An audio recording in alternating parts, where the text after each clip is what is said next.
Olá! Que alegria estarmos juntos para o dia 68 do nosso projeto 365 Dias com a Bíblia.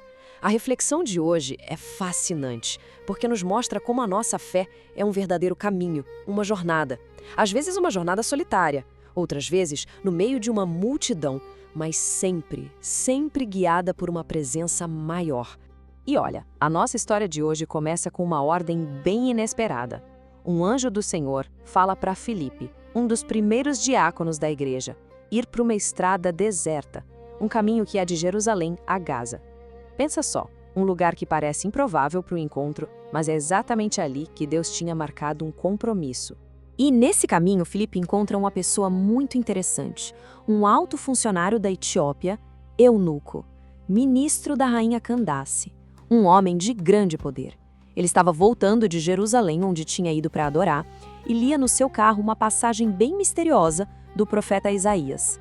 Era essa aí: como ovelha foi levado ao matadouro, e como cordeiro mudo, diante daquele que o tosquia, ele não abriu a sua boca. Então o Espírito Santo dá aquele empurrãozinho e Filipe chega perto desse carro. Quando Filipe ouve a leitura, ele faz a pergunta certa na hora certa. Você entende o que está lendo? E o etíope, com uma humildade enorme, responde com outra pergunta que é o coração da nossa jornada hoje. Como é que eu posso entender se não tem ninguém para me explicar? Afinal, de quem o profeta está falando? E o que acontece a seguir é simplesmente extraordinário. Filipe sobe no carro, explica que aquela profecia falava de Jesus e o coração do etíope se abre completamente.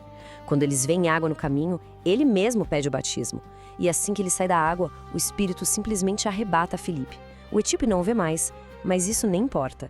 Ele segue o seu caminho, transformado e cheio de alegria. É sobre isso, sobre encontrar Deus na nossa própria jornada. Então, como é que esse encontro no deserto se conecta com a nossa vida hoje? Vamos mergulhar nisso, passando pelas 4 leituras do dia. Cada uma vai iluminar um pedacinho desse caminho de fé. Para começar, vamos voltar para essa história linda lá em Atos dos Apóstolos, que nos mostra os detalhes desse encontro tão pessoal e claramente orquestrado por Deus no meio do nada. Vamos repassar os passos dessa narrativa incrível. Primeiro, a gente tem o chamado divino, que leva Filipe a um lugar que não parecia ter propósito nenhum. Ali acontece o encontro e a gente vê um homem poderoso, de outra nação, buscando Deus sinceramente. A partir daí vem a explicação, onde a palavra de Deus se ilumina com o anúncio de Jesus. Isso leva à conversão, um desejo que brota do coração de pertencer a Cristo, e por fim, a alegria, que não dependia mais da presença física de Filipe, mas sim da presença de Cristo no coração. Sabe, a grande lição aqui é esta: o Espírito Santo age antes mesmo da gente chegar. Ele já estava trabalhando no coração daquele homem etíope, preparando o terreno para a revelação. Isso nos ensina que toda pessoa que busca Deus com um coração sincero pode ter certeza, vai encontrá-lo em seu caminho. Aquele encontro no deserto foi uma resposta a uma busca sincera. Mas, e no nosso dia a dia, como a gente sustenta a fé, especialmente nos momentos difíceis? O Salmo 70 nos dá uma pista, nos guiando por uma oração que nos sustenta na jornada da alma. Esse salmo é como um clamor de alguém que olha para trás, para a vida inteira e reconhece a confiança em Deus. Desde a juventude, o salmista vê a instrução, a proteção de Deus, e isso leva a testemunhar sem parar as maravilhas que ele fez, mesmo diante das tribulações. O salmo vive uma tensão bem real. De um lado, existe a consciência clara das dificuldades da vida, os inimigos, os opressores, o peso dos anos que chegam.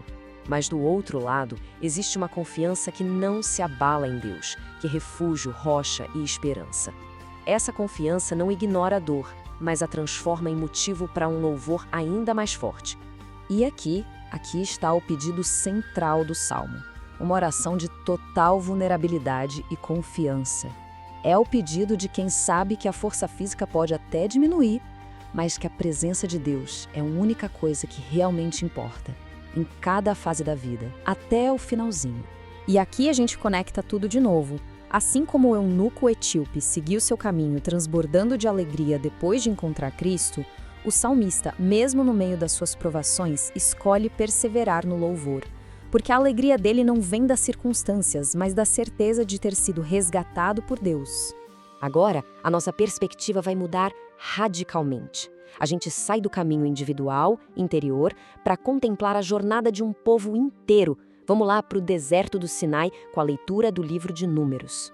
No 2º ano depois da saída do Egito, Deus manda Moisés fazer um censo de todo o povo de Israel.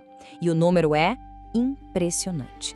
603.550 homens com mais de 20 anos prontos para a guerra. Isso nos dá uma ideia do tamanho monumental da nação que Deus estava formando ali, no meio do deserto.